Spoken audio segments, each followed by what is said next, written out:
Hello, and welcome to our leukemia presentation. My name is Brady Giles. I'm Madison Hudson. I'm Dominic Fox. I'm Christina Higgins. I'm Peter He. And we will now educate you more about leukemia. So, as an overview, leukemia is a type of cancer that involves the blood-making tissues of the body, for example, your bone marrow and your lymphatic system. This usually involves causing the bone marrow to produce abnormal white blood cells. There are many different forms of leukemia, and some kinds are more common in children, while some are more common in adults. Symptoms can vary by form of leukemia, but there are some common ones, including swollen lymph nodes, enlarged liver and or spleen, tiny red spots on the skin, bone pain and or tenderness, losing weight without trying, and frequent and serious infections. So leukemia is classified in two ways. One by how fast it progresses, whether it's acute, meaning fast progressing, or chronic, meaning patients can sometimes not show symptoms for years. And second, by the type of white blood cells it affects, whether those are lymphocytic or myelogenic. So there are four major types of leukemia. The first is acute lymphocytic leukemia, or ALL. This is also called acute lymphoblastic leukemia, and this is the most common form of leukemia in children. The second is acute myelogenous leukemia, or AML.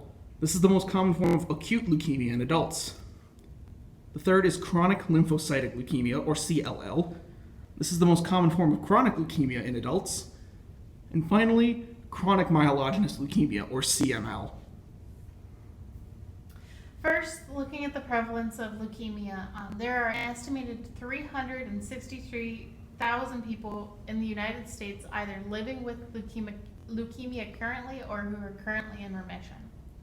About 170 new cases are diagnosed every day, which leads to an estimated total throughout the year of about 62,050. Nearly 67 people die every day from leukemia, and this leads to about 24,500 expected deaths every year. About 14,300 of which will be male and 10,200 of which will be female.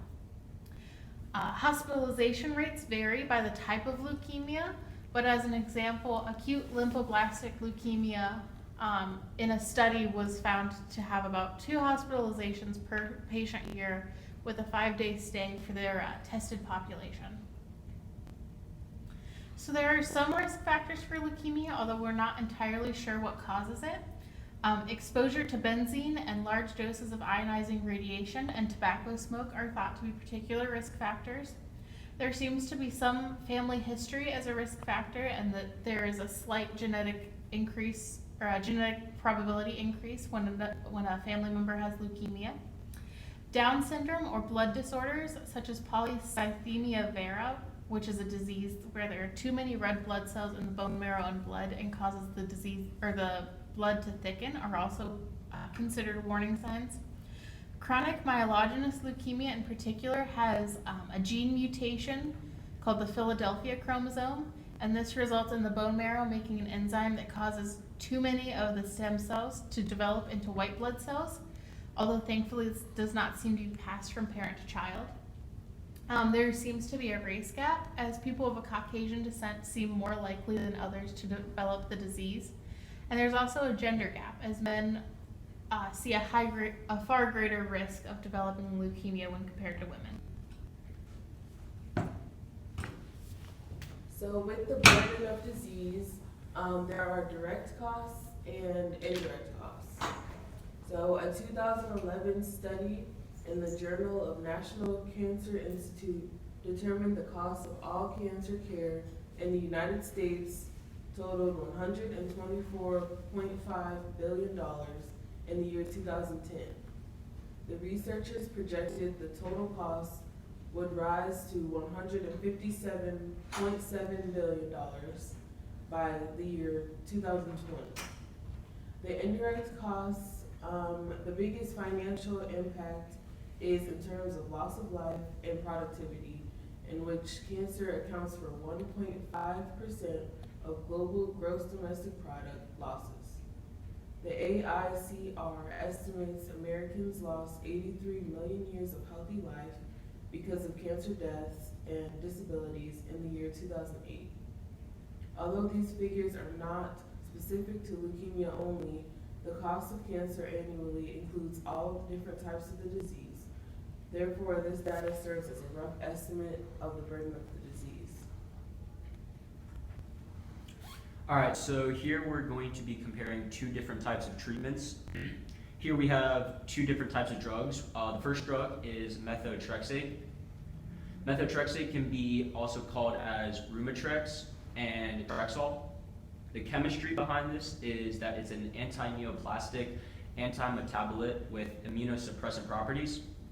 It is an inhibitor of tetrahydrofolate, tetrahydrogenase, and prevents the formation of tetrahydrofolate, which is necessary for synthesis of thymidylate and is an essential component of DNA.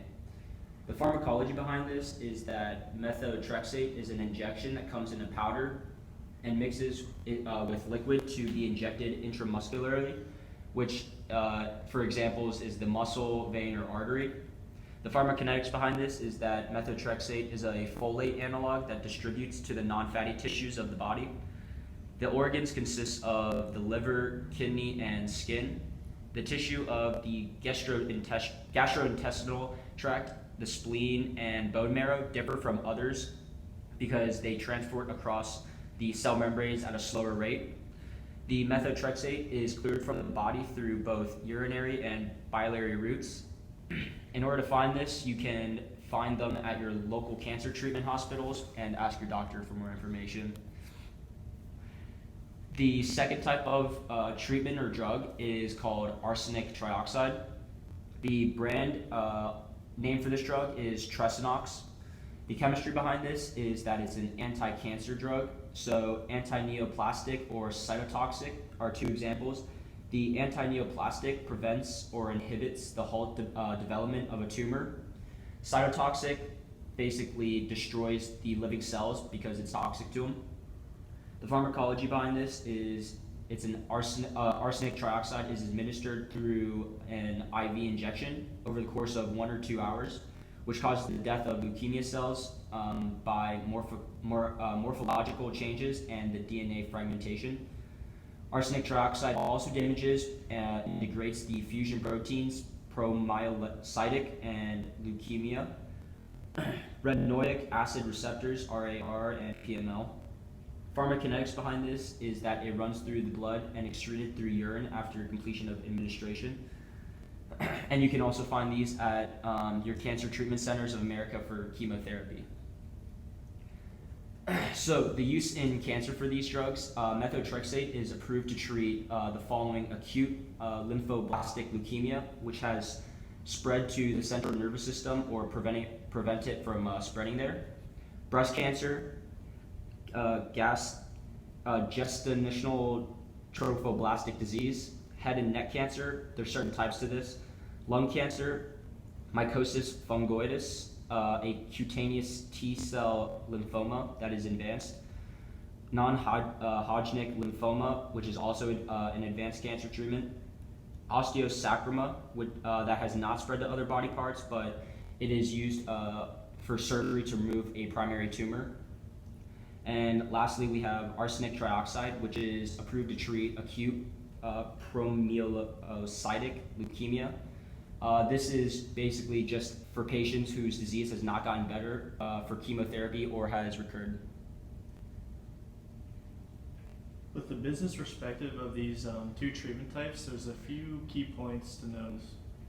So with the radiation treatment, there's a large direct cost difference when being compared to a drug such as methotrexate. The average cost of a radiation treatment of this caliber is around $8,600. The cost of these types of radiation treatments have been on an upward slope since the year 2009, mostly due to the change in medical technology. The setting in which these treatments are performed also have an impact on the overall price. Additionally, the length of time that it takes to perform a radiation treatment like this will also change the price. So with longer sessions, obviously it would come a higher price. It's also important to note that these treatments are for one person at a time in comparison to the ability to mass produce a drug such as methotrexate. The drug methotrexate has an average retail price of $81.47 per tablet. This type of drug is produced in all areas of the world, which means that there are multiple manufacturers to choose from when searching for treatment. Because of these multiple manufacturers in the market, this puts a lot of pressure on these companies to be efficient and makes larger competition. So in the end, it's going to reduce the price for these customers. So these are our sources. Thank you, and I hope you enjoyed our presentation, and I hope that you learned something more about leukemia than you knew previously.